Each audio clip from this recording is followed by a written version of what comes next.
জীবনে সফল হতে সবাই চায়, কিন্তু সাফল্যের পথে সবচেয়ে বড় বাধা কি জানেন? স্ট্রেস। এই বই আমাদের শেখায় স্ট্রেসকে শত্রু না বানিয়ে কিভাবে সেটাকে শক্তিতে বদলানো যায়, আর কিভাবে ছোট ছোট পরিবর্তন থেকেই আসে বিশাল সাফল্য। চলুন শুরু করা যাক। অধ্যায় 1, স্ট্রেসকে শত্রু ভাবা বন্ধ করুন। স্ট্রেস, এই শব্দটা শুনলেই আমাদের মনে ভয় আসে। আমরা ভাবি স্ট্রেস মানেই সমস্যা, মানেই ব্যর্থতা, মানেই দুর্বলতা।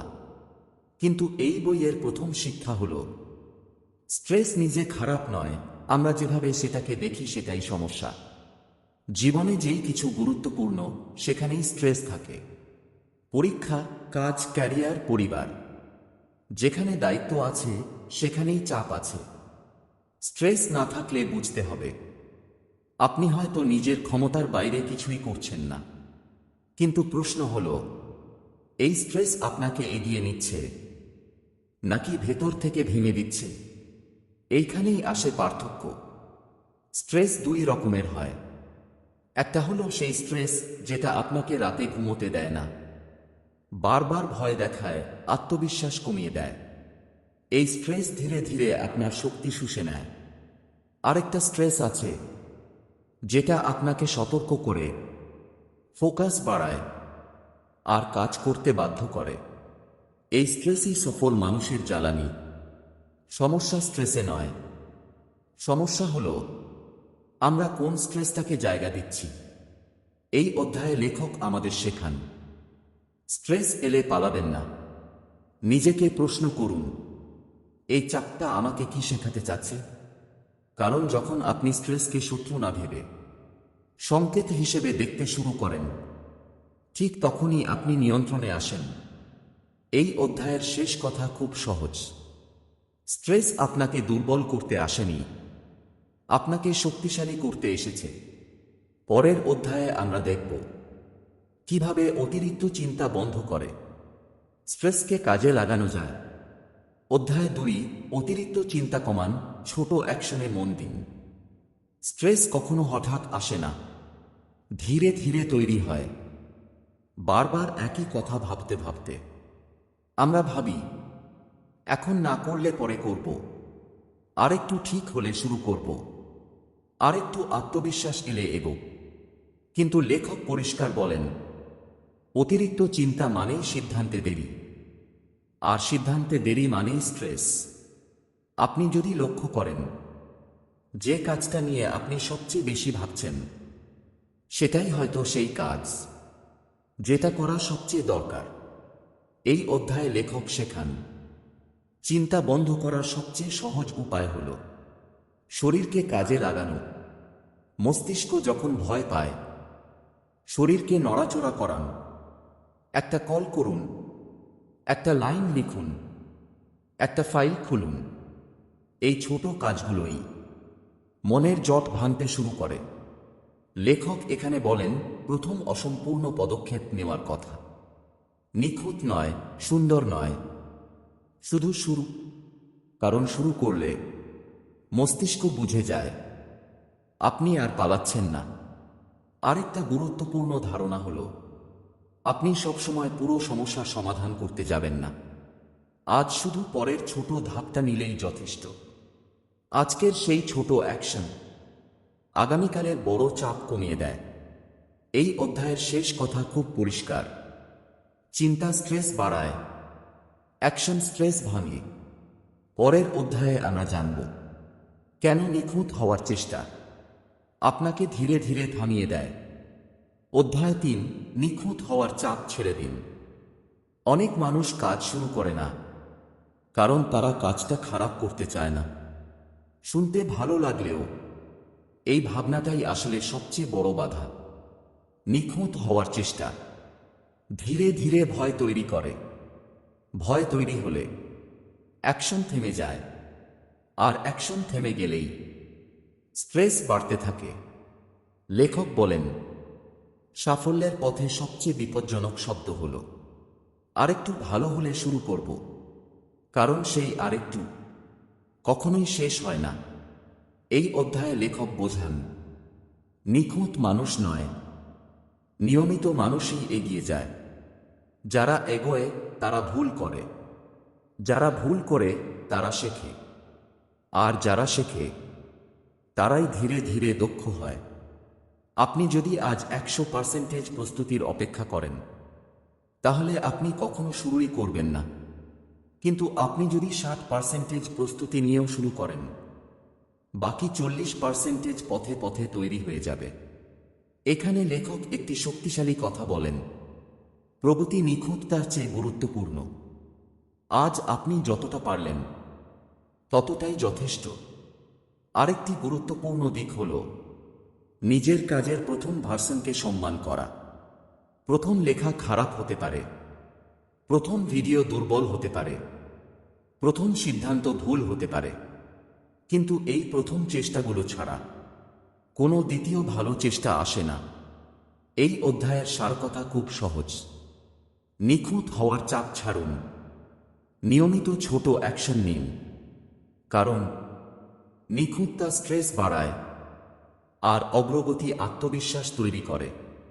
পরের অধ্যায়ে আমরা জানব কিভাবে ছোট অভ্যাস সময় গেলে বড় সাফল্যে বদলে যায়। অধ্যায় 4, ছোট অভ্যাস বড় পরিবর্তন।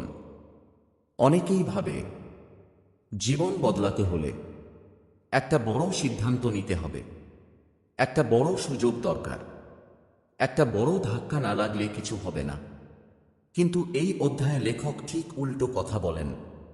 জীবন বদলায় একটা বড় সিদ্ধান্তে নয়, বরং প্রতিদিনের ছোট অভ্যাসে।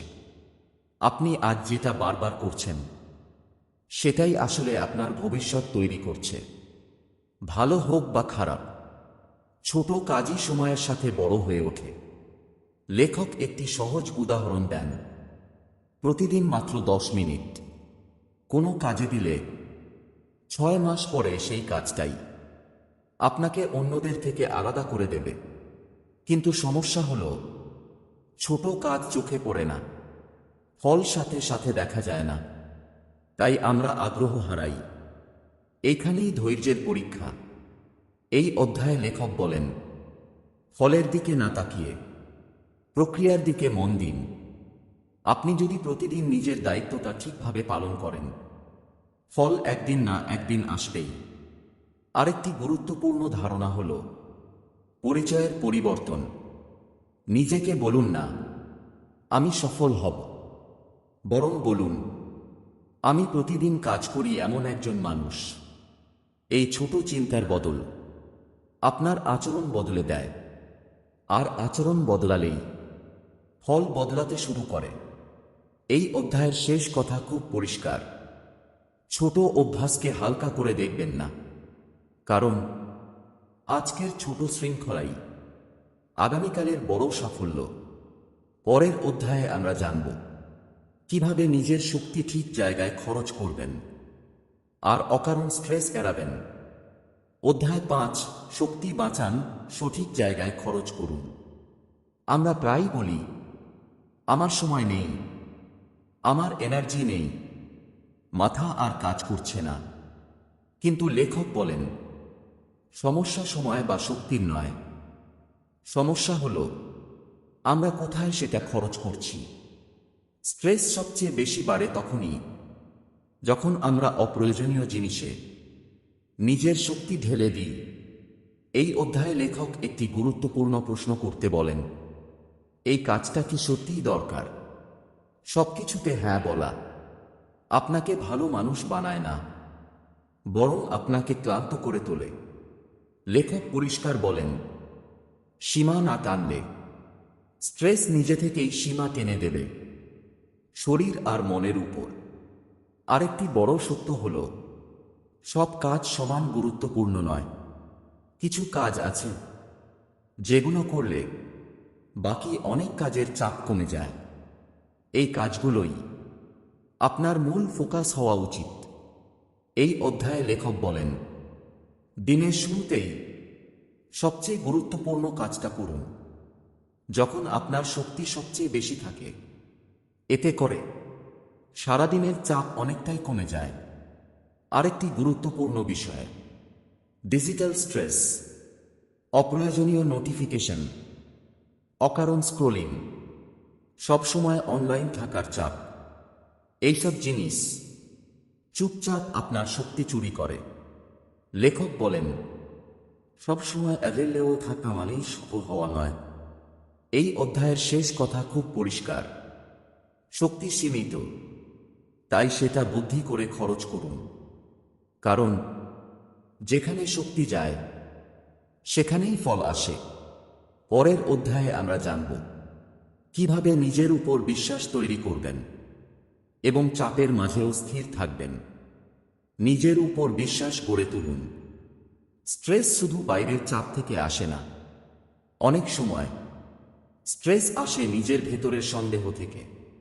আমি পারব তো? ভুল হলে কি হবে? আমি কি যথেষ্ট ভালো? এই প্রশ্নগুলো চুপচাপ আপনার আত্মবিশ্বাস খেয়ে ফেলে। এই অধ্যায়ে লেখক বলেন, আত্মবিশ্বাস মানে ভয় না থাকা নয়, আত্মবিশ্বাস মানে ভয় থাকা সত্ত্বেও এগিয়ে যাওয়া। বিশ্বাস একদিনে তৈরি হয় না, এটা গড়ে ওঠে ছোট ছোট প্রমাণ থেকে। প্রতিবার আপনি নিজের কথা রাখেন, নিজের দেওয়া প্রতিশ্রুতি পূরণ করেন, আপনি নিজের উপর বিশ্বাস তৈরি করেন। এই জন্য লেখক বলেন, নিজের সাথে করা প্রতিশ্রুতি ছোট রাখুন, কিন্তু সেটাকে গুরুত্ব দিন। আরেকটি গুরুত্বপূর্ণ বিষয় হল নিজের সাথে কথা বলার ধরন। আপনি যদি নিজেকে বারবার বলেন, আমি পারি না, আমি সবসময় ব্যর্থ হই, মস্তিষ্ক সেটাকেই সত্য ধরে নেয়। লেখক বলেন, নিজের সাথে কথা বলুন একজন ভালো বন্ধুর মতো। ভুল হলে নিজেকে গালি দেবেন না, ভুল মানেই আপনি চেষ্টা করছেন। এই অধ্যায়ে লেখক আরও বলেন, অন্যদের সাথে তুলনা আত্মবিশ্বাস নষ্ট করে। আপনি অন্যের অধ্যায়ের মাঝখানে দাঁড়িয়ে নিজের শুরুটা বিচার করছেন, এই তুলনাটা অন্যায়। এই অধ্যায়ের শেষ কথা খুব পরিষ্কার। আত্মবিশ্বাস বাইরে থেকে আসে না, ভেতর থেকে তৈরি হয়। আর সেই বিশ্বাসের ভিত্তি হল প্রতিদিনের ছোট কাজ, যেগুলো আপনি নিজেই ঠিক করে করেন।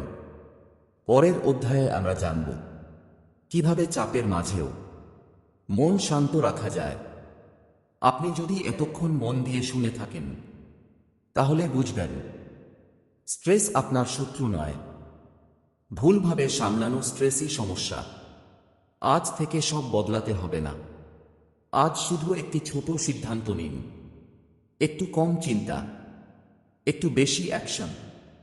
এই ভিডিওটা যদি আপনাকে এক মুহূর্ত শান্ত করতে সাহায্য করে থাকে, তাহলে একটি লাইক দিন। এমন আরও সহজ ভাষায় জীবন বদলানো বইয়ের কথা শুনতে চাইলে চ্যানেলটা সাবস্ক্রাইব করুন আর কমেন্টে লিখুন, আমি স্ট্রেসের নয়, নিজের নিয়ন্ত্রণে থাকব।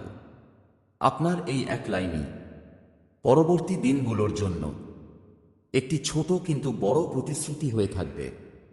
ধন্যবাদ।